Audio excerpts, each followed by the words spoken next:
بسم الله الرحمن الرحيم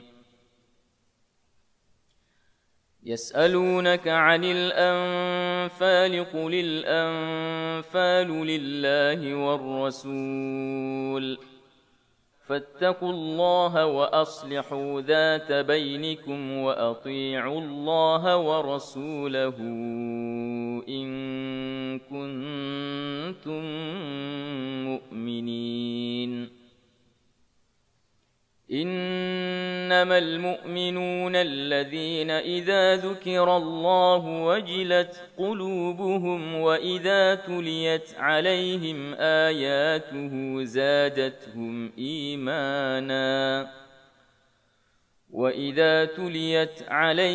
آياته زادتهم إيمانا وعلى ربهم يتوكلون الذين يقيمون الصلاة ومما رزقناهم ينفقون أولئك هم المؤمنون حقا لهم درجات عند ربهم ومغفرة ورزق كريم كما أخرجك ربك من بيتك بالحق وإن فريقا من المؤمنين لكارهون يجادلونك في الحق بعدما تبين كأنما يساقون إلى الموت وهم ينظرون يعدكم الله إحدى الطائفتين أنها لكم وتودون أن غير ذات الشوكة تكون لكم ويريد الله أن يحق الحق بكلماته ويقطع دابر الكافرين ليحق الحق ويبطل الباطل ولو كره المجرمون إذ تستغيثون ربكم فاستجاب لكم أني ممدكم ب1000 من الملائكة مردفين وما جعله الله إلا بشرى ولتطمئن به قلوبكم وما النصر إلا من عند الله إن الله عزيز حكيم إذ يغشيكم النعاس أمنة منه وينزل عليكم من السماء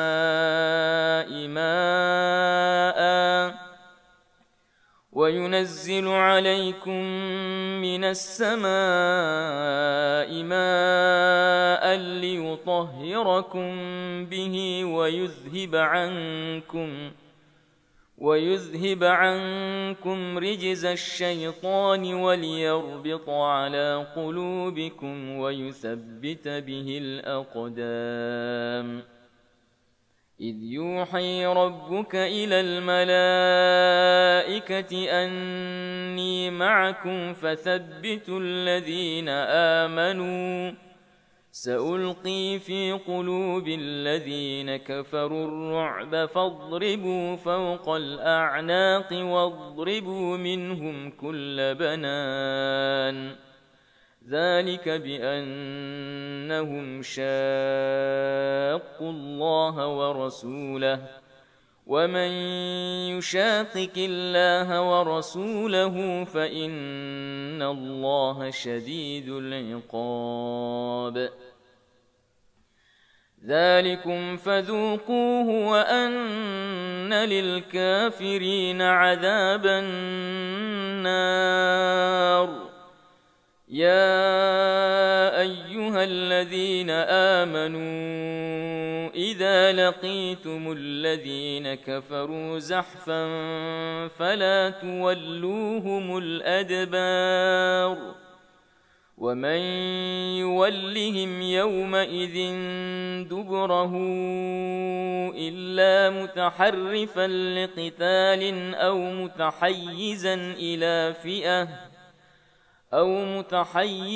إلى فئة فقد باء بغضب من الله ومأواه جهنم وبئس المصير فلم تقتلوهم ولكن الله قتلهم وما رميت إذ رميت ولكن الله رمى وليبلي المؤمنين منه بلاء حسنا إن الله سميع عليم ذلكم وأن الله موهن كيد الكافرين إن تستفتحوا فقد جاءكم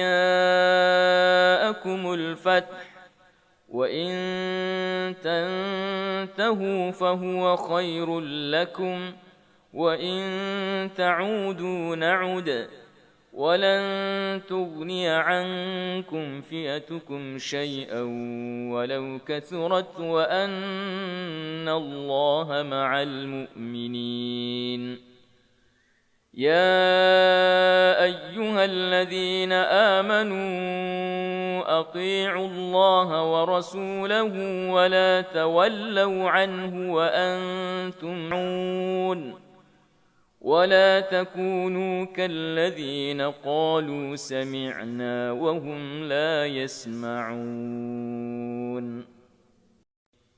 بسم الله الرحمن الرحيم يسألونك عن الأنفال قل الأنفال لله والرسول فاتقوا الله وأصلحوا ذات بينكم وأطيعوا الله ورسوله إن كنتم مؤمنين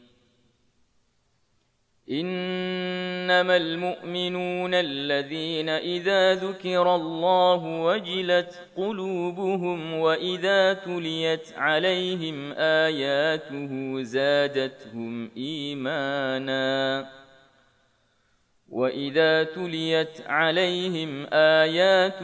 زادتهم إيمانا وعلى ربهم يتوكلون الذين يقيمون الصلاة ومما رزقناهم ينفقون أولئك هم المؤمنون حقا لهم درجات عند ربهم ومغفرة ورزق كريم كما أخرجك ربك من بيتك بالحق وإن فريقا من المؤمنين لكارهون يجادلونك في الحق بعدما تبين كأنما يساقون إلى الموت وهم ينظرون وإذ يعدكم الله إحدى الطائفتين أنها لكم وتودون أن غير ذات الشوكة تكون لكم ويريد الله أن يحق الحق بكلماته ويقطع دابر الكافرين ليحق الحق ويبطل الباطل ولو كره المجرمون إذ تستغيثون ربكم فاستجاب لكم أني ممدكم ب1000 من الملائكة مردفين وما جعله الله إلا بشرى ولتطمئن به قلوبكم وما النصر إلا من عند الله إن الله عزيز حكيم إذ يغشيكم النعاس أمنة منه وينزل عليكم من السماء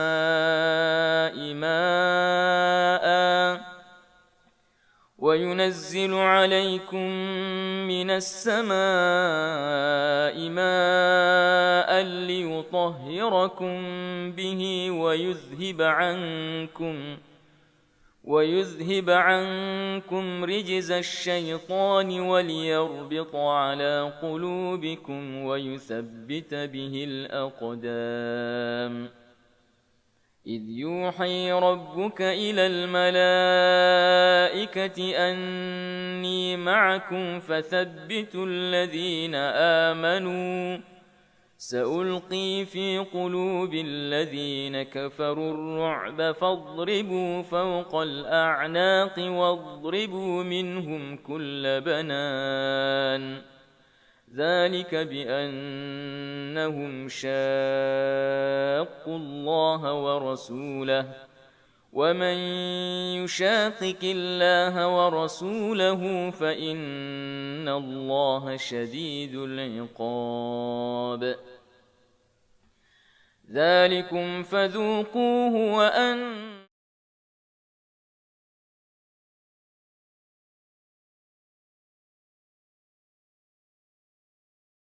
عبده ورسوله لا نبي بعده اللهم صل وسلم على نبينا محمد وعلى آله وأصحابه ومن سار على نهجه وقتفى أثره إلى يوم الدين أما بعد اللهم علمنا ما ينفعنا وانفعنا بما علمتنا وزدنا علما وعملا. Alhamdulillah para jamaah sekalian, hafizhakumullah wa ta'ala jami'an. Kembali kita memuji dan bersyukur kepada Allah Subhanahu wa ta'ala atas nikmat yang Allah berikan kepada kita, nikmat kesempatan, kesehatan, terlebih lagi nikmat iman dan nikmat Islam. Dengannya Allah Subhanahu wa ta'ala masih memberikan taufik dan hidayah kepada kita semua untuk bisa sama-sama melaksanakan salat maghrib secara berjamaah. Kemudian kita lanjutkan dengan kajian Islam membahas tentang fikih salat.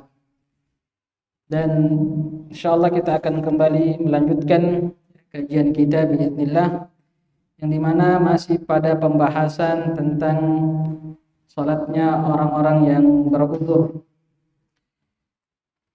Di pertemuan sebelumnya, jazakumullahu taala jami'an, kita telah membahas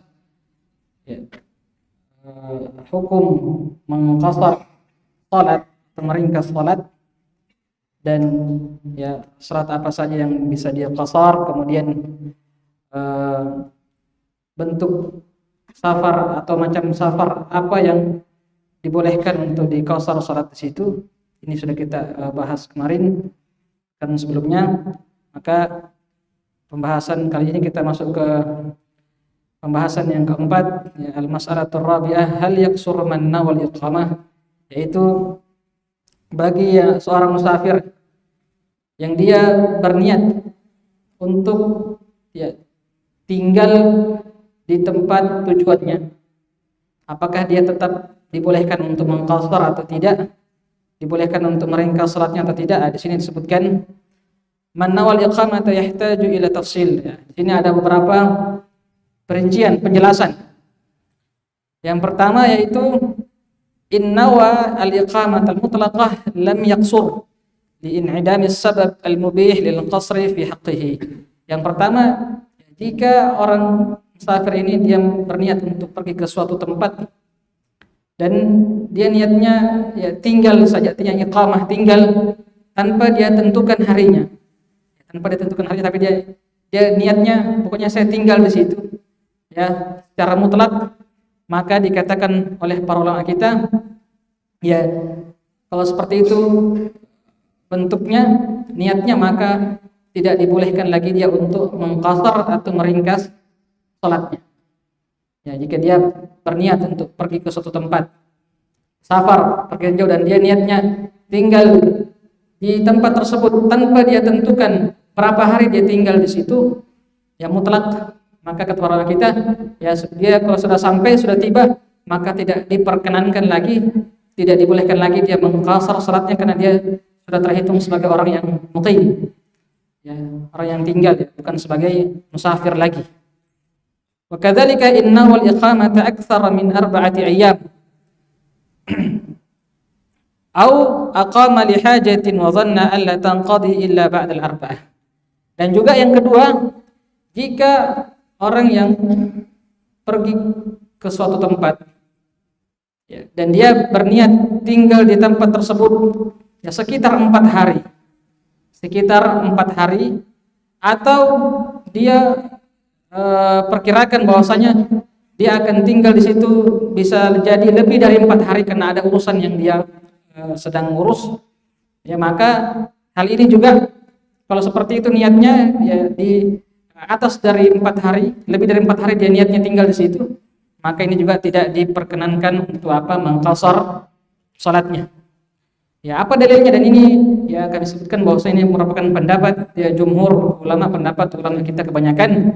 Di anna Nabiy sallallahu alaihi wasallam aqama bi Makkah fa shalla biha 21 salatan yaqsuru fiha, wa dzalika annahu qadima subha rabi'atin fa aqama ila yaumit tarwiyah fa shalla as-subha thumma kharaja. Dalilnya tentu pernah kami sebutkan bahwasanya tidak ada dalil khusus ya tentang pembatasan ya. Kenapa dikatakan 4 hari, kurang dari 4 hari? Jika lebih dari 4 hari maka tidak boleh lagi diqasar salatnya. Ini semua berdasarkan ijtihad para ulama. Makanya kita katakan ya wajar ulama kita berbeda pendapat ya dalam masalah ini, bahkan ya lebih dari 5 pendapat. Ya. Disebutkan di sini di antara dalil adalah bahwasanya Rasulullah SAW ketika pergi ke Mekah untuk melaksanakan ya, haji wada, ya beliau tiba di Mekah itu tanggal 4, ya tanggal 4 Dzulhijjah waktu subuh. Fa aqama ila yaumit tarwiyah fa shalla subha tsumma kharaj. Kemudian di tanggal 8, di hari tarwiyah di tanggal 8 Dzulhijjah, beliau ya bersiap-siap pergi ke mana? Ke Mina. Ya, dan itu hari apa? Hari tarwiyah. Dan salah satu sunnah dalam ibadah haji adalah ya disunahkan bagi seorang muslim yang melaksanakan ibadah haji untuk mabit atau bermalam di Mina pada tanggal 8 Dzulhijjah. Hari ke-8. Ya, hari ke-8 ya tanggal ke-8. Dan di sini Rasulullah SAW ketika datang di tanggal 4 Dzulhijjah ya, sampai tanggal 8 tersebut beliau mengqasar salat beliau. Jadi kurang lebih ada sekitar 4 hari beliau tinggal di Mekah. Ya, sehingga beliau pada saat itu disebutkan beliau mengqasar salat beliau sekitar 4 hari tersebut. Di sinilah ya ulama kita kebanyakan mengambil dalil alasan bahwasanya jika orang pergi ke suatu tempat dan niat tinggal di tempat tersebut maksimal 4 hari, maka di situ dibolehkan untuk mengqasar, meringkas salatnya. Adapun jika lebih dari 4 hari maka tidak dibolehkan lagi untuk mengqasar atau meringkas salatnya berdasarkan hadis yang kita sebutkan tadi. Kemudian disebutkan faman aqama 4 ayyam aw aqalla misla iqamati sallam qasara wa man zada atam. Ya, ini diperjelas bahwasanya barang siapa yang tinggal di daerah ya dia pergi ke suatu tempat ya minimal 4 hari, maksimal 4 hari atau bahkan kurang dari 4 hari ya seperti apa yang dilakukan oleh Nabi SAW di Mekah, maka dia boleh mengqasar salatnya.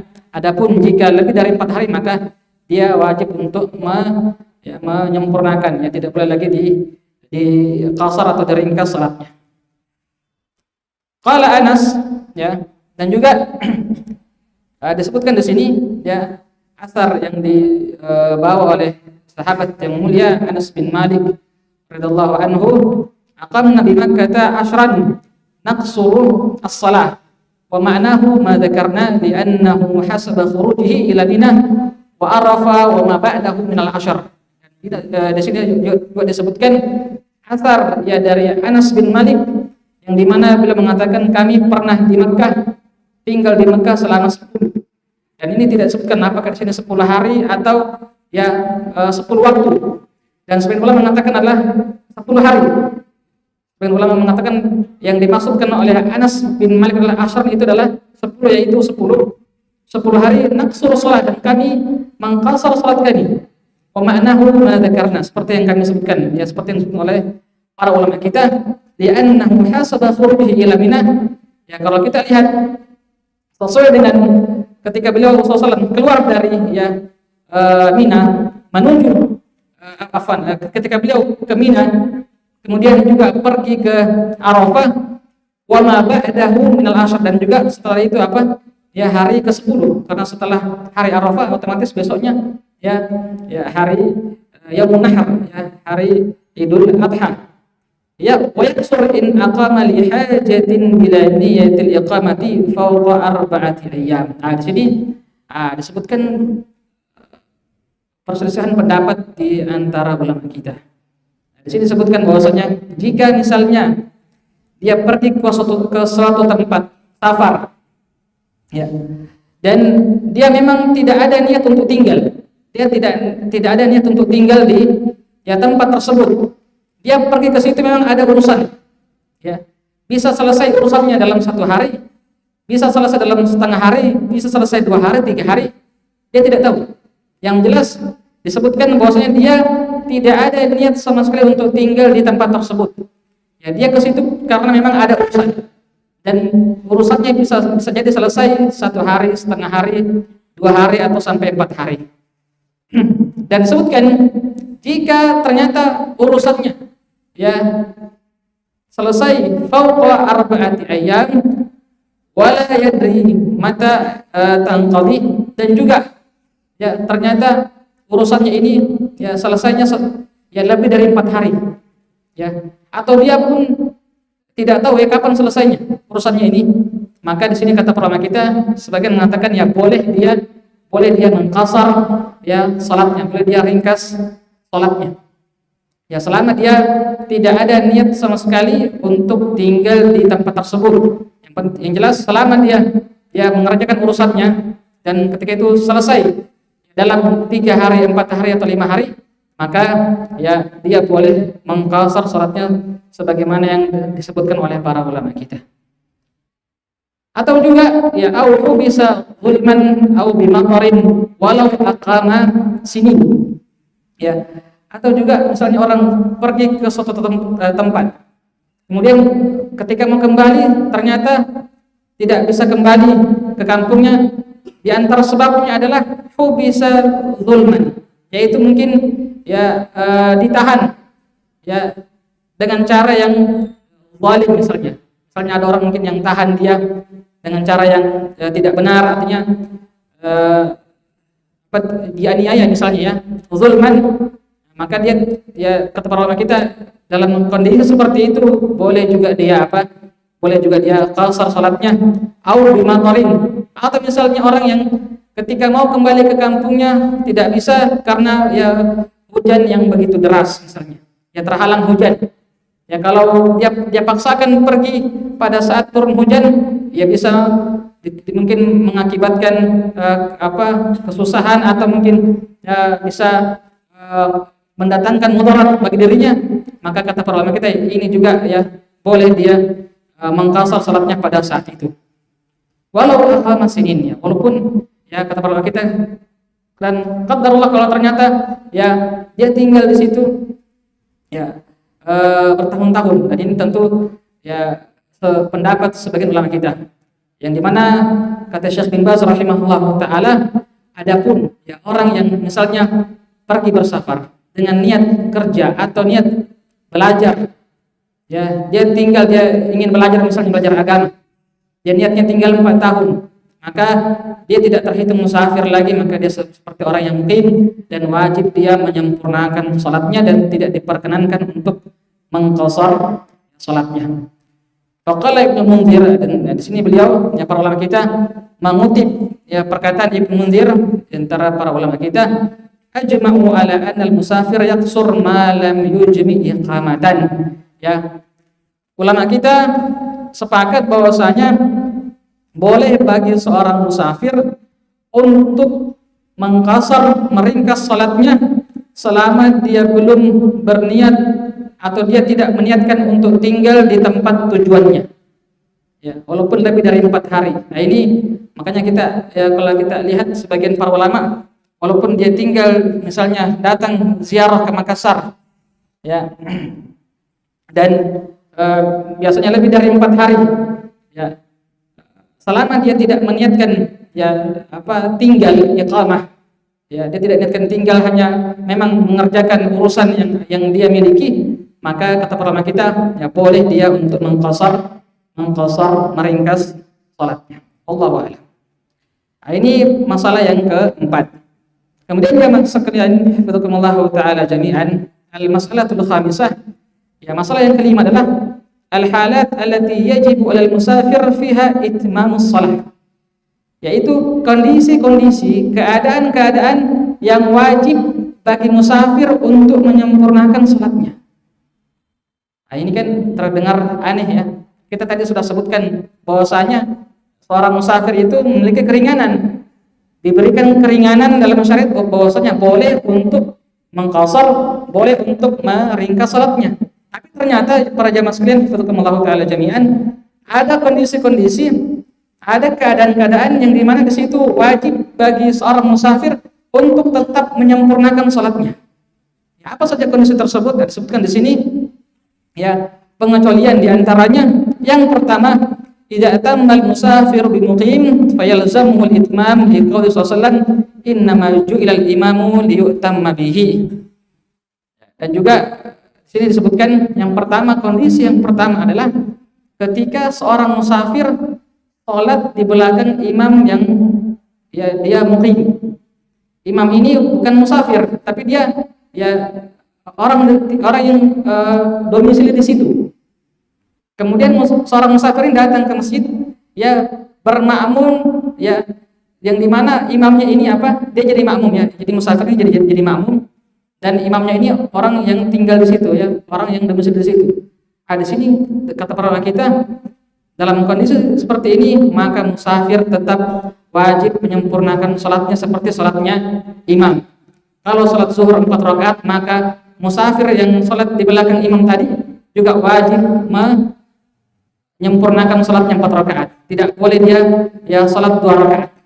Nah, ini kondisi yang pertama berdasarkan hadis Nabi SAW, innama ju'ilal imamu liyutamma bihi. Sungguhnya tidaklah dijadikan imam itu kecuali untuk diikuti. Dan juga asar dari sahabat yang mulia Ibnu Abbas radhiyallahu anhuma, ketika beliau ditanya tentang ya, hukum salat musafir, ya, yang di mana dia salatnya ini di belakang imam yang muqim, imam yang berdomisili di tempat tersebut, maka beliau mengatakan tilka sunnatu abil Qasim SAW, yaitu itu adalah, ya, sunnah, ya, Nabi SAW, yang dimana artinya seorang musafir tetap wajib menyempurnakan salatnya 4 rakaat jika dia bermakmum di belakang imam yang muqim. Ini yang pertama. Kemudian yang kedua, para jamaah sekalian, idza tamma biman yashukku fihi hal huwa musafirun aw muqim. Fa idza dakhala fi sholati khalfa imamin wa la yadri huwa musafirun am muqimun kan yakuna fil matari wa nahwihi fa innahu yalzamuhu al-itmam li'anna al-qasra la budda lahu min niyatin jazimatin amma ma'at taraddudi fa innahu yutim. Yang kedua, kondisi yang kedua adalah jika seorang musafir ini masuk ke masjid. Dia misalnya mau salat zuhur. Ya, dia mau salat zuhur dan ternyata ada jamaah, ada jamaah yang salat zuhur juga. Dan dia ragu, ya, apakah imam yang salat ini, ya, dia seorang musafir atau seorang yang muqim. Ya, dia ragu di situ. Maka kata para ulama kita, kalau dia ragu, maka kembali ke hukum asal, yaitu bahwasanya si imam ini dianggap sebagai seorang yang muqim dan wajib bagi musafir tadi salat yang menyempurnakan salatnya tetap 4 rakaat. Dalam kondisi kapan? Dalam kondisi ketika dia ragu apakah imamnya ini musafir atau mukim. Ketika dia ragu, maka kembali ke hukum asal bahwasanya ya dia adalah seorang yang mukim, maka tetap wajib bagi musafir tersebut untuk menyempurnakan salatnya 4 rakaat. Ini. Kemudian yang ketiga para jamaah sekalian, kondisi yang ketiga adalah idza dzakara salata hadarin fi safar karajulin musafir wa fi asna'i safarihi tadzakkara annahu shalla dhuhra fi baladihi بغير وضوء أو تذكر صلاة فائتة في الحضر هنا يلزمه أن يصليها تامة لقول صلى الله عليه وسلم من نام عن صلاة أو نسيها فليصليها إذا ذكرها. Nah, di sini disebutkan ya kondisi yang ketiga jemaah sekalian. Ya, jika seorang musafir ini dia sudah safar ya, dia sudah bepergian. Ya, dia sudah dalam perjalanan. Kemudian di pertengahan jalan dia baru ingat bahwasanya ya sebelumnya tadi misalnya katakanlah ya dia berangkat safarnya mungkin ya jam 3 siang. Artinya dia sudah sholat zuhur sebelumnya. Dia sudah sholat zuhur di kampungnya sempurna 4 rakaat. Ternyata ketika sudah di perjalanan dia sudah mulai perjalanannya, ya dia ingat ternyata dia salat zuhur tadi itu ya belum berwudu. Ya dia ingat sekali, saya tadi salat zuhur ternyata saya belum berwudu. Saya masih dalam keadaan hadas kecil. Maka dalam kondisi seperti ini ya ketika dia ingat ya dan dia di dalam keadaan safar, maka kata para ulama kita dia wajib menyempurnakan salatnya atau dia wajib mengulangi salatnya secara sempurna yaitu 4 rakaat. Karena kenapa? Karena dia melupakan salat yang pada awalnya apa? Yang sifatnya apa? Itmam. Dia harus disempurnakan. Dia harus sempurnakan karena dia sebelumnya apa? Mukim. Karena sebelumnya dia sebagai orang yang mukim dan dia ingatnya nanti ketika dia dalam keadaan safar, maka kata para ulama kita tetap dia harus apa? Dia harus ulangi dan dia sempurnakan. Begitu pula misalnya orang yang lupa. Ya. Dia safar, dia sudah misalnya dia safar safar jam misalnya dia sudah melakukan safar perjalanan. Di dalam perjalanan ya ternyata dia misalnya ya lupa salat asar. Ya, dan sudah masuk waktu maghrib. Nanti di waktu maghrib ya baru dia ingat ternyata dia belum salat asar dan dia masih dalam perjalanan. Maka kata para ulama kita ya ketika dia ingat bahwasanya dia belum salat asar dan dia sudah berada pada waktu maghrib dan dia juga masih dalam perjalanan, maka wajib dia salat 4 rakaat. Wajib dia sempurnakan salatnya sebanyak 4 rakaat. Sebagaimana yang disabdakan oleh Nabi kita SAW, man nama an salatin aw nasiha falyusalliha idza dzakaraha.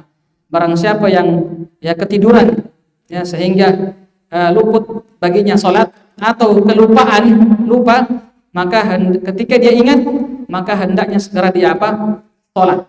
Ya orang yang ketiduran kemudian dia ya bangun maka segera dia salat walaupun misalnya ya terlambat tetap dia harus ya salat. Ya. Yakni yusalliha kama hiya wa li anna hadhihi shalah lazimathu tammatan fa yajibu alaihi qada'uha tamma. Karena memang ini salat yang dia lupa, yang dia tinggalkan karena lupa, itu salat yang ya pada saat dia mukim. Dan ketika dia ingat walaupun dia dalam keadaan musafir tetap dia harus dia ulangi atau dia salat sesuai dengan keadaan yang pertama yaitu sebagai seorang yang mukim. Nah, ini yang dipilih oleh jumhur ulama ya kebanyakan para ulama kita. Nah, ini kondisi yang ketiga jemaah sekalian. Kondisi yang keempat, idza ahramal musafiru bi salatin yalzamuhu itmamuha fa fasadat wa adaha ka an yusalli al musafir khalfa muqim fa yalzamuhu fi hadhihi al hala al itmam. Fa idza fasadat alaihi hadhihi as-salah thumma a'adaha lazimahu i'adatuha tammatan li'annaha i'adatun li salatin wajibatin al-itmam. Disebutkan di sini kondisi yang keempat adalah jika seorang musafir ya, sudah masuk, ya sudah sholat, artinya sudah masuk, dia bertakbir takbiratul ihram, dia sholat, ya, dan sholat di belakang imam yang muqim, ya tadi di kondisi pertama. Maka kita katakan tadi bahwasanya orang musafir yang sholat di belakang imam yang muqim, maka dia wajib menyempurnakan sholatnya seperti sholatnya imam tadi. Fa idza fasadat alaihi hadhihi shalah tsumma a'adaha lazimahu i'adatuha tamah. Jika ternyata ya di sementara sholat batal wudunya misalnya, batal wudunya, sehingga mengharuskan dia untuk ambil wudu lagi, ya dia harus ambil wudu. Padahal dia tadi di awal sudah sama-sama imam, dia ikut imam. Misalnya dia sholat asar, ya, dia sholat asar di belakang imam yang muqim. Dia sama-sama ikut dari rakaat pertama. Ternyata dia rakaat kedua, ya batal wudunya, otomatis batal juga sholatnya. Jadi wajib dia berwudu, ya, dia ambil wudu. Ketika dia ambil wudu dan kembali ke jamaah, kembali ke shaf, ya dia sudah mendapati imam di rakaat ketiga. Dia sudah mendapat imam di rakaat ketiga misalnya. Pertanyaannya, apakah ya dia dalam hal kondisi seperti ini, apakah dia cukup sholat 2 rakaat saja karena dia musafir, atau tetap dia wajib untuk menyempurnakan 4 rakaat? Ulama kita berbeda pendapat, dan pendapat jumhur, pendapat ulama kita kebanyakan mengatakan dalam kondisi seperti ini tetap dia menyempurnakan sholatnya, wajib dia menyempurnakan sholatnya seperti sholatnya imam, yaitu 4 rakaat. Jadi kalau ada musafir datang ya ke satu jamaah, datang untuk sholat asar misalnya 4 rakaat, dan ternyata dia mendapat imam di rakaat ketiga, ya maka ulama kita kebanyakan mengatakan dia kalau seperti ini dia tetap untuk ya menyempurnakan sholatnya sebanyak 4 rakaat karena dia sholat di belakangnya imam yang muqim. Ini kondisi yang keempat. Kemudian yang kelima, jamaah sekalian, hafizakumullah taala jami'an, idza nawal musafiru al-iqamata al-mutlaqah aw al-istitan. Ya. Yang kelima adalah jika seorang musafir, ya seperti yang kami katakan di awal, dia bepergian pergi ke suatu tempat yang jauh dan dia niat tinggal di situ. Dia niat bahwasanya dia akan tinggal di tempat tersebut. Ya, dia niatnya tinggal. Walaupun dia tidak tentukan berapa hari, berapa tahun, yang penting dia bilang saya akan tinggal di situ. Atau ya dia mau hijrah misalnya. Ya, dia mau pindah kampung misalnya. Ya, dia mau hijrah, maksudnya saya mau pindah kampung, saya mau pindah domisili. Ya, istitan. Maka pada kondisi seperti ini, ya dia sudah tidak dihitung lagi sebagai musafir kalau dia sudah sampai di tempat tujuan.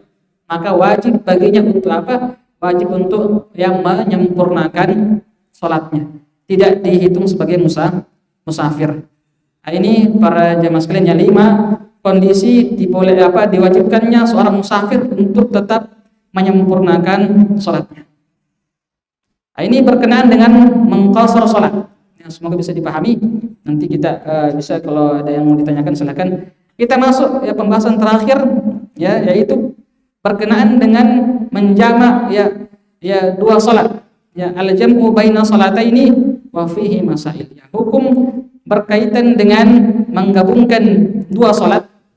Ya, dan ini ada beberapa masalah. Di sini disebutkan ada 2 masalah. Ya. Tentu menggabungkan salat atau dikenal istilahnya sebagai jamak, ya, jamak. Ya, alhamdulillah bahasa Indonesia ini ya, banyak bahasa serapan dari bahasa Arab.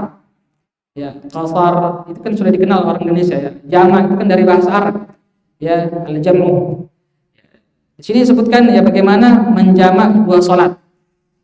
Pertama, para jamaah sekalian, fi masyru'iyatil jam'i baina salataini wa man yubahu lahu dzalik, yaitu tentang ya dibolehkan atau disyariatkannya menggabungkan ya 2 salat, dan siapa saja yang boleh menggabungkan salatnya ini. Sebutkan di sini yubahu bisafar alladhi tuqsaru fihi salatu al-jam'u baina adh-dhuhri wal asri wal maghrib wal isya fi waqti ihdahuma.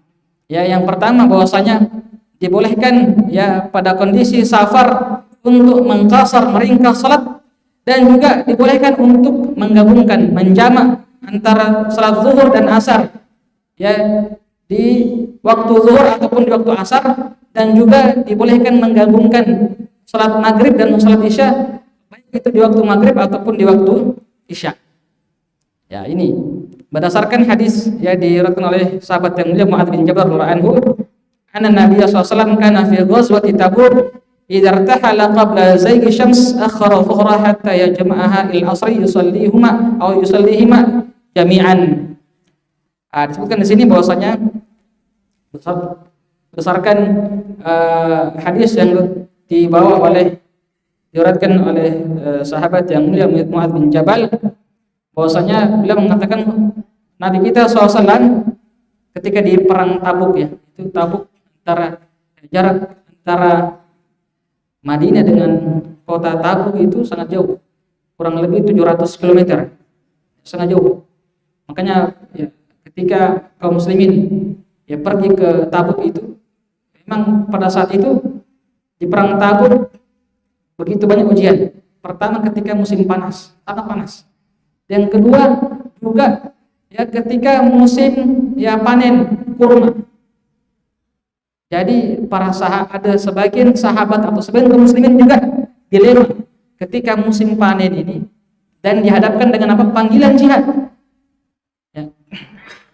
Oleh sebab itu ada sebagian para sahabat ya yang ternyata tidak ikut perang Tabuk. Dan itu dia sebutkan dalam Al-Qur'an ya. Wa ala thalathati alladziina khulifu ya.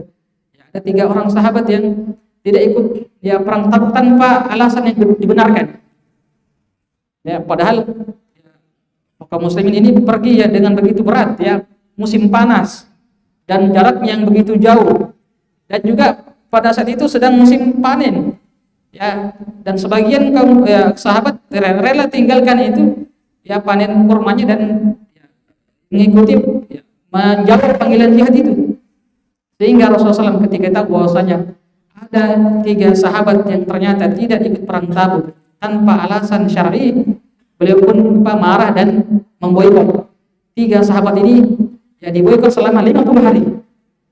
Dan itu berdasarkan wahyu dari Allah Subhanahu wa taala. Itu disebutkan dalam beberapa riwayat bahwasanya 3 orang sahabat ini ya mereka mengakui kesalahan mereka dan datang kepada Nabi SAW bahwasanya kami ya tidak ikut perang Tabuk karena memang ya tanpa alasan syar'i. Ya beliau tegur dan ya atas wahyu dari Allah Subhanahu wa taala ya diboikot, diberikan pelajaran ya 50 hari diboikot. Pergi sholat di masjid tidak ada yang tegur sama sekali, bahkan keluarganya pun tidak ada yang tegur. Sehingga disebutkan dalam ya riwayat itu ya sebagian sahabat tadi 3 orang ini ya seolah-olah hidup asing di kota Madinah. Ya karena tidak ada yang tegur sama sekali. Dan itu pelajaran bagi ya mereka. Makanya ketika kita lihat ya di surat At-Taubah itu berkenaan dengan cerita kisah tentang perang Tabuk. Kemudian Allah mengatakan ya ayyuhalladzina amanu taqullaha wa kunu ma'as shadiqin. Setelah ayat tersebut Allah katakan, wahai orang-orang beriman, bertakwalah kepada Allah dan selalulah bersama orang-orang yang jujur keimanannya. Artinya apa? Allah Subhanahu wa taala menegaskan bahwasanya ketika seorang muslim selalu berada di komunitas orang-orang yang saleh, maka di situ akan menjaga keimanannya itu. Ya kita diperintahkan untuk selalu berada ya di lingkungan yang baik itu. Nah, ini lihat bagaimana ya Allah Subhanahu wa taala ketika menceritakan sebagian kecil ya 3 orang dari sahabat yang tidak ikut perang Tabuk, dan Allah katakan ya ayyuhalladzina amanu taqullaha wa kunu ma'as shadiqin. Wahai orang beriman, bertakwalah kepada Allah dan jadilah atau selalulah bersama orang-orang yang jujur keimanannya itu. Kenapa? Kalau kita bersama orang-orang beriman, ya iman kita insya Allah akan terjaga. Kapan kita lalai ada yang ingatkan kita. Tapi kalau ya kita menyendiri, tidak mengikuti, tidak bersama dengan orang-orang yang baik, ya tidak bersama dengan orang soleh dan berkumpul dengan orang-orang munafik, waliyadzubillah, kapan kita lalai? Tidak ada yang ingatkan kita. Kapan kita terjatuh? Tidak ada yang bantu kita. Nah, inilah ya di antara pelajaran oleh para ulama kita sebutkan bahwasanya pentingnya kita untuk bersama selalu dengan orang-orang yang ya beriman, agar menjaga konsistensi keimanan kita. Nah, di sini ya disebutkan bahwasanya Rasulullah SAW ketika perang Tabuk, ketika beliau pergi ya menuju Tabuk, kota Tabuk, sebelum ya zuhur, beliau mengakhirkan waktu zuhur. Beliau mengakhirkan salat zuhur nanti di waktu asar. Nanti beliau salat zuhur dan asarnya beliau jamak, beliau gabung di waktu asar. Di waktu asar. Wa kana yaf'alu ya wa idza irtahala ba'da zayg syams shalla dhuhra wal asr jami'an tsumma sar. Ya. Kemudian ketika beliau misalnya mulai berangkat ya setelah ya zuhur, artinya beliau salat zuhur dulu. Ya sudah masuk waktu zuhur, beliau salat zuhur, dan di perjalanan beliau salat zuhur dulu, dan beliau juga salat asar sekalian. Beliau jamak nanti di waktu zuhur. Ya, beliau jamak di waktu zuhur, kemudian beliau lanjutkan perjalanan.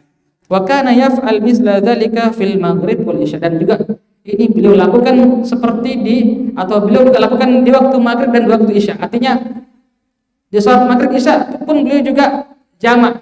Ya, beliau jamak juga. Ketika sudah masuk waktu maghrib ya, dan ini masih di perjalanan, beliau menjamak maghrib dan isya di waktu maghrib atau di waktu isya. Ya. Karena kenapa? Karena ini merupakan keringanan ya yang Allah berikan kepada ya orang yang dalam perjalanan jauh. Kemudian ya disebutkan di sini wa yubahu al-jam'u li muqim maridin yalhaquhu bi tarkihi masyaqqah liqauli Ibni Abbas jama'a Rasulullah sallallahu baina zuhri wal asr wal maghrib wal isya bil Madinah min ghairi khawfin wal matar. Dan juga dibolehkan ya menjamak salat, menggabungkan salat ya bagi seorang yang mukim.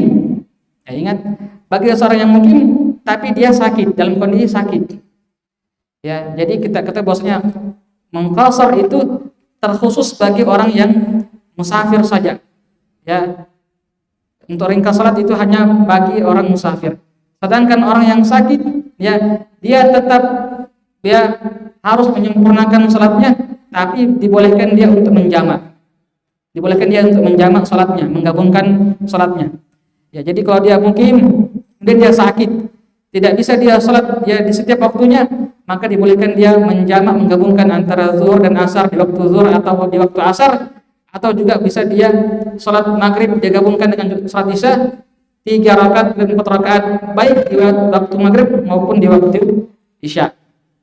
Sebagaimana yang diriwayatkan oleh sahabat yang mulia Ibnu Abbas radhiyallahu anhu bahwasanya Rasulullah SAW ya juga pernah menjamak salat antara salat zuhur dan salat asar, dan juga salat maghrib dengan salat isya di Madinah ya, dan beliau ya bukan dalam keadaan musafir, dan juga ya, ketika tidak turun hujan deras. Artinya kata para kita ketika beliau dalam keadaan yang sakit,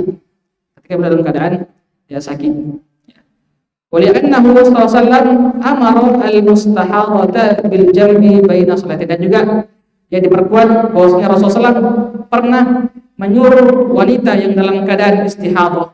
Ini darah istihadah ini bukan darah haid. Artinya wanita yang ya darah istihadah itu darah penyakit ya, bukan darah haid. Kalau darah haid jelas tidak boleh wanita sholat, dilarang untuk sholat. Tapi kalau dia darahnya darah penyakit, yaitu darah istihadah, kata Rasulullah ya dia tetap wajib sholat, dan jika sulit baginya untuk sholat di setiap waktunya karena darah penyakit tersebut, maka Rasulullah merintahkan dia ya bagi wanita tersebut untuk menjamak sholatnya. Ya boleh baginya untuk menjamak sholatnya. Dan ya wanita yang terkena penyakit seperti ini disebut juga sebagai ya orang yang sakit ya, wal istihadah naw'un minal marad. Ini darah istihadah ini darah penyakit juga. Wa qad qila li Ibni Abbas fil hadits al-madhi lima fa'ala dzalika qala kay la yuhrija ummatahu. Dan ketika ditanya kepada Ibnu Abbas kenapa melakukan seperti itu, Ibnu Abbas menjawab ya beliau melakukan hal tersebut agar tidak menyulitkan atau tidak menyusahkan umat beliau sallallahu alaihi wasallam. Famata lahiqal insan masyaqqatan wa haraj bi tarkil jam'i jaza lahul jama'. Ya, jadi ya bagi orang yang misalnya walaupun dia muqim, dia bukan musafir. Dia bukan seorang musafir, dia muqim. Dan misalnya ada kondisi-kondisi misalnya ya dia begitu ya genting dan sulit baginya untuk salat di setiap waktunya, maka boleh baginya untuk menjamak ya maghrib isya atau salat zuhur dan salat asar. Ya. Maridan kana au ma'dzuran bi ghairil marad. Baik dia ya sakit ataupun orang yang sedang dalam keadaan artinya dalam keadaan sulit ya tidak bisa dia salat di setiap waktunya. Ya, muqiman kana au musafiran, baik dia seorang muqim atau musafir. Kalau musafir tentu jelas boleh. Kalau musafir boleh mengqasar, maka tentu juga boleh menjamak salatnya. Baik, famila adzar allati tubihul jam'a aidan ghairu safar wal marad. Nah, di sini disebutkan ya ada kondisi-kondisi ya di mana orang boleh menjamak salatnya walaupun dia bukan seorang yang sakit ataupun bukan seorang yang musafir. Yang pertama adalah al-matar al-katsir alladhi ya yubil asya, yaitu ketika turun hujan deras. Ya, ketika turun hujan ya begitu deras sehingga menyulitkan dia untuk sholat ya 5 waktu misalnya atau sholat ya di masjid. Ya, kalau dia pergi ke masjid yaitu ada masyaqqah di situ, ada kesulitan di situ. Nah, misalnya seperti yang dicontohkan oleh Syekh bin Baz rahimahullah taala, misalnya orang yang berada di pasar dan masjid dekat ya dan dia dengar suara adzan tapi hujan deras dan situ becek sekali dan ya sulit kalau dia pergi ke masjid ya sulit dan bisa mungkin ya kata kita lumpur ya ada lumpur bagaimana dan sehingga membuat dia sulit untuk ya bolak-balik ke masjid. Maka kata para ulama kita dalam kondisi seperti ini dibolehkan dia untuk menjamak salatnya. Ya, dan ini berdasarkan hadis Nabi SAW, maksudnya beliau juga pernah ya memerintahkan, bahkan beliau pernah menjamak salat beliau pada saat Madinah ya turun hujan begitu deras. 6. Begitu pula al-wahal waqtin wa dzalika idza kana yashuqqu 'alan nasi bisababi al-mash. Ya. Yang kedua adalah yaitu ketika ya lumpur yang begitu banyak kalau dia jalan ya baik dia mungkin menggunakan kendaraan atau jalan kaki ya sulit dia tempuh karena ya lumpur yang menyulitkan dia untuk pergi ke masjid ya bolak-balik ke masjid, maka kata para ulama kita ya hal ini juga dibolehkan baginya untuk menjamak salatnya. Yang ketiga ar-rihus syadidah al-baridah allati takhruju anil 'adah wa ghairi dzalik min al-'adzar allati yalhaqu bil mukallaf masyaqqah idza taraka al-jam'a ma'aha. Dan juga yang ketiga yaitu ketika ada angin kencang, angin yang begitu kencang dan dia dingin sekali sehingga kalau dia bolak-balik ke masjid itu menyulitkan dia, sehingga dalam kondisi seperti ini boleh dia menjamak salatnya. Apalagi kalau anginnya ya angin puting beliung misalnya ya. Kalau dia keluar bolak-balik masjid itu akan menyulitkan ya, mungkin ya ada bahaya. Nah, dalam kondisi seperti ini ya boleh dia untuk menjamak salatnya. Kemudian masalah yang paling terakhir jemaah sekalian, fi haddil jam'il masyru', yaitu ya batasan ya bolehnya orang menjamak salat.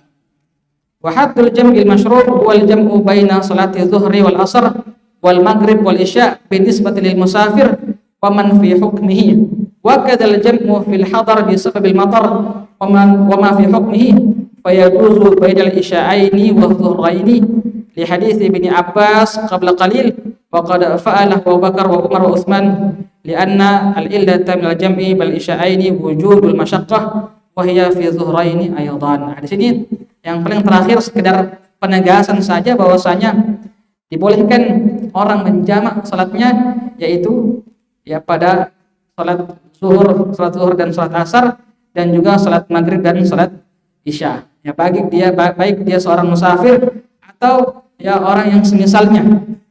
Dan juga boleh juga bagi seorang yang muqim untuk menjamak salatnya jika ya ada hujan yang begitu deras sehingga menyulitkan dia untuk bolak-balik ke masjid. Ya boleh dia menjamak salatnya, dan ini seperti yang disebutkan oleh hadis kita tadi, dan juga ini yang dilakukan oleh Abu Bakar, Umar dan juga Utsman ya radhiyallahu ajma'in. Dan karena ya illah ya sebab dibolehkannya menjamak salat tadi adalah adanya apa? Adanya masyaqqah, ya adanya kesulitan. Kapan ada kesulitan, maka dalam kaidah disebutkan al-masyaqqatu tajlibu at-taysir, ya. Maksudnya kesulitan mendatangkan apa? Kemudahan. Dan terakhir sekali jemaah sekalian, ya, ini semua menunjukkan bagaimana ya syariat kita pada hakikatnya memberikan kemudahan bagi pemeluknya. Ya, tinggal kita bagaimana perhatian dengan ya salat kita ini. Allah sudah memberikan keringanan ya bagi orang yang misalnya sulit untuk salat secara sempurna. Kalau dia musafir maka ya, disunahkan untuk diringkas. Kalau dia sakit maka boleh dia jamak salatnya, tapi jangan dia ringkas salatnya. Ini kemudian yang diberikan oleh syariat kita dan menunjukkan bagaimana syariat kita begitu memperhatikan tentang yang namanya apa? Salat ini. Ya, salat adalah tiang agama. Kapan salatnya kacau, ya dia pondasi, ya dia tiang agama. Seperti rumah, ya rumah kalau tiangnya tidak kuat, maka yang di atasnya pasti akan apa? Ya rumah itu pasti akan ya sangat mudah runtuh. Begitu pula kalau salat seorang hamba, seorang muslim tidak beres, salatnya rapuh, maka otomatis yang lainnya pun juga apa? Agamanya ini akan rusak. Maka ya salat ini yang sangat-sangat penting dan kita berusaha untuk menjaga ya kewajiban salat ini ya, sampai ya ajal menjemput kita. Wallahu ta'ala a'lam. Jazakumullahu khairan. Silahkan, masih ada waktu sedikit untuk kalau ada yang ingin ditanyakan.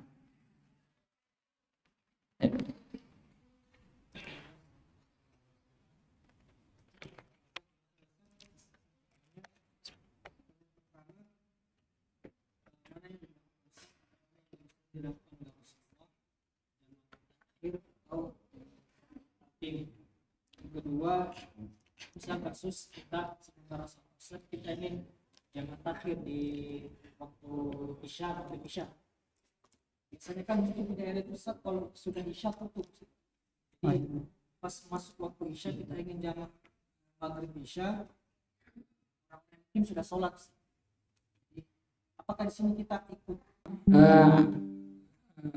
Apa yang sering dilakukan Rasulullah SAW, apakah jamak takhir atau jamak takdim? Wallahu alam, kami pribadi belum mendapatkan keterangan yang mana paling sering dilakukan Rasulullah SAW, tapi dalam hadis ya disebutkan bahwasanya Rasulullah SAW pernah menjamak takhir dan menjamak takdim.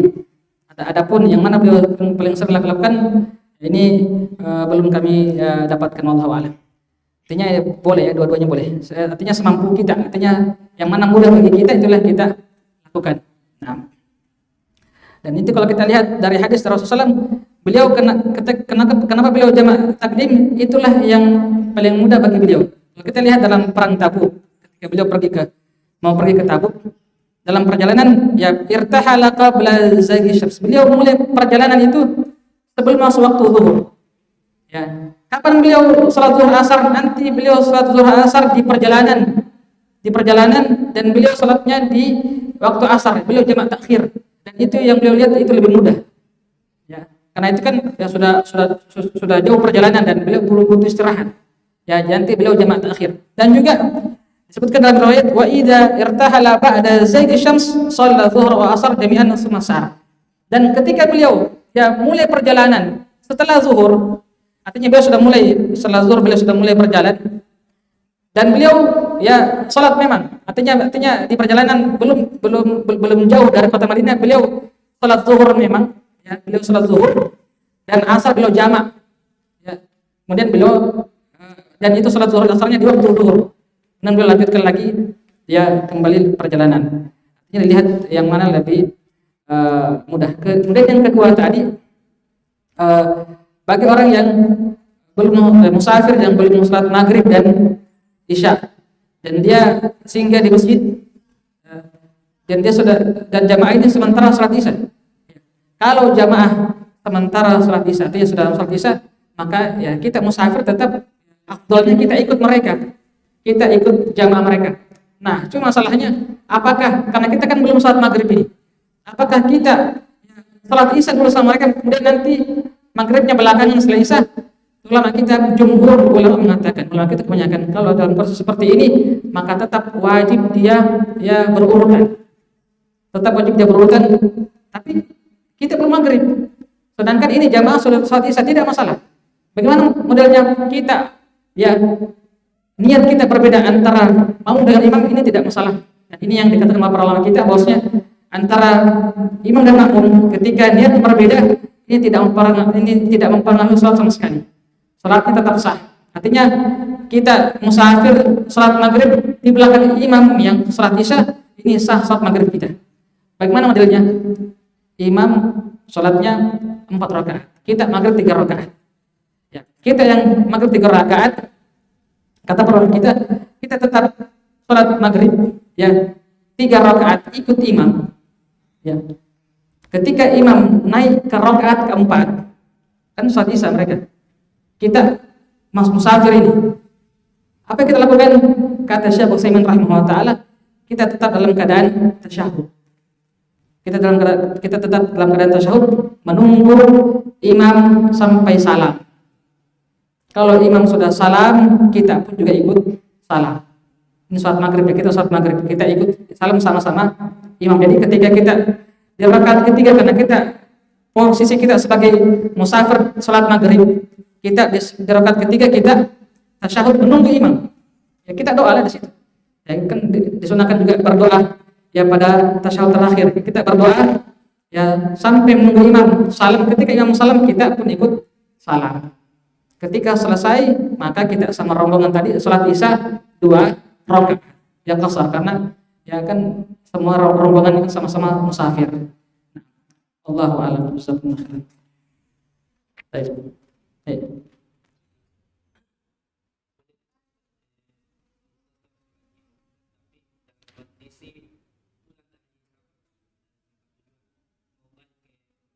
Sudah sampai di rumah.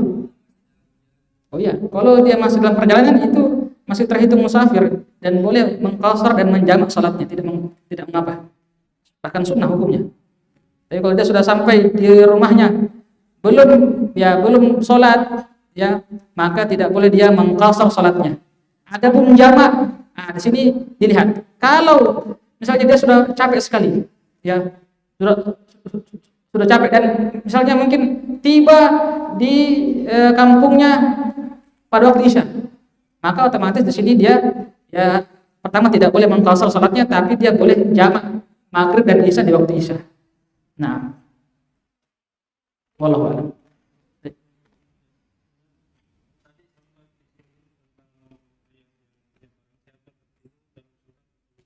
Ya ayat apa hadis hadis. Ya.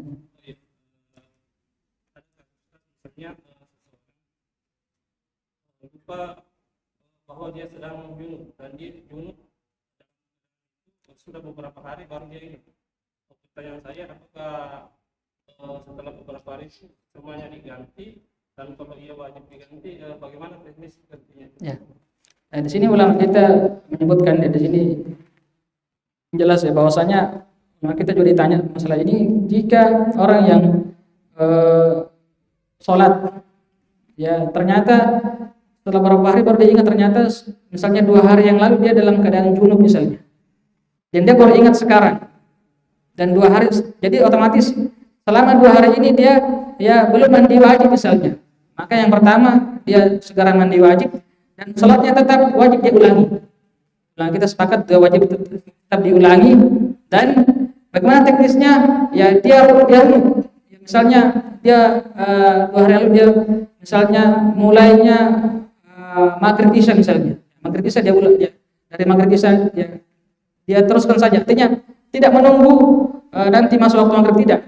Kalau dia ingatnya waktu asar, maka segera dia ulangi semua itu ya sesuai kemampuannya ya, artinya dia segera sholat ya. Jangan dia tunggu nanti maghrib baru saya double maghrib saya, tidak. Kapan dia ingat, maka segera dia langsung sholat ya, dia ulangi sholatnya dan dia urutkan itu. Allah. Ya, terakhir.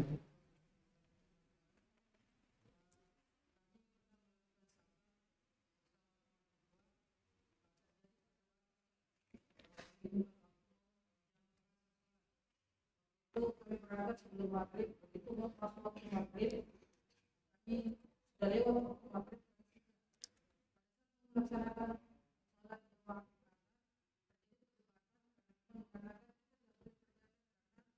sudah lewat, tidak saja waktu isya. Tanya, apakah memang menjamak asar sholat itu harus memperhatikan waktu juga?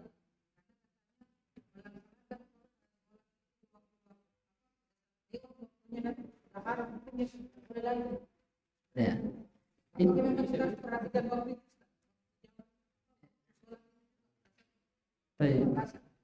Itu kalau sudah lewat maghrib berarti sudah masuk waktu isya, maksudnya itu kan begitu. Kalau sudah selesai kalau sudah selesai waktu maghrib otomatis masuk waktu isya. Ya, jadi tidak ada lagi waktu terlarang. Ya, untuk waktu terlarang ya itu ada 3 ya kata ulama kita. Waktu terlarang itu ada 3. Pertama setelah subuh, kemudian 5 menit sebelum waktu zuhur, kemudian setelah asar. Ini waktu terlarang, maksudnya tidak boleh salat sunnah mutlak. Adapun orang yang ketiduran misalnya, dia terlambat salat asar ketiduran dan dia bangun jam 5, wajib dia salat asar. Tidak ada istilahnya ini waktu terlarang, tidak. Karena dia ketiduran ini dan ini wajib. Dan ini pengecualian dan boleh, dan dia wajib untuk ya salat asar. Adapun maghrib tidak ada waktu terlarang. Kalau sudah lewat waktu maghrib maka otomatis ya sudah masuk waktu isya. Jadi ya dia jamak qasar, artinya jamak takhir qasar ya. Dia akhirkan salat isyanya, salat maghribnya di waktu isya. Begitu ya. Baik. Silakan kalau ada yang mau sampaikan. Bagaimana maksudnya? Nah.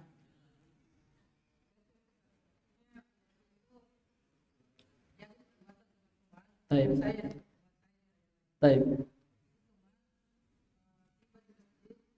Bila jangan untuk salat bisa. Saya di maghrib ini. Dari yang katanya di awal. Ini yang pas. Ya. Ya, ini beliau sudah keliru. Kalau selesai waktu maghrib otomatis sudah masuk waktu isya, Pak. Kalau belum selesai kalau sebelum selesai maghrib maka isya belum masuk waktunya, kan begitu. Ya, kalau selesai waktu maghrib otomatis masuk waktu isya. Nah, ini sebenarnya keliru ya teman kita. Jadi ya tidak ada istilahnya menunggu. Jadi kalau dia mudahnya saya kayaknya jamak saya dahulukan isyanya di waktu maghrib, silakan, boleh.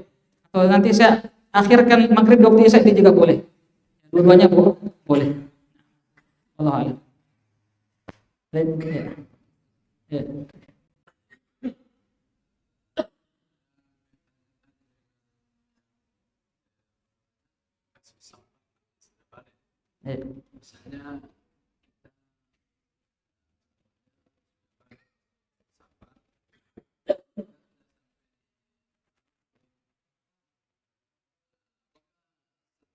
Misalnya kita masuk di Makassar itu kita sangat sholat, apakah dibolehkan kita juga sudah menjamak asar, sholat zuhur dan asar, sementara kan kita sampai di Makassar belum masuk asar. Ya, dan kita tinggal di Makassar ya. Ya. Mau jalan pulang. Ya. Apakah setelah sampai di Makassar itu waktu zuhur, setelah kita apakah kita misalnya sehingga di salat itu kita boleh qasar. Ya. Iya. Ya. Ya.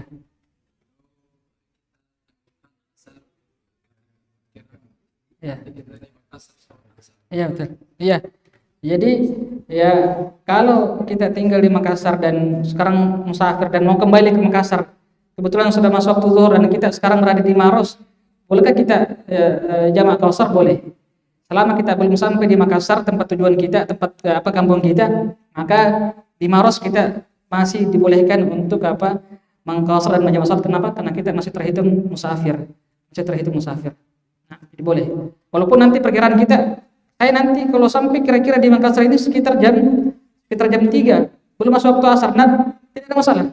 Karena memang ini keringanan diberikan oleh Allah bagi seorang musafir. Karena kita masih terhitung musafir pada saat itu.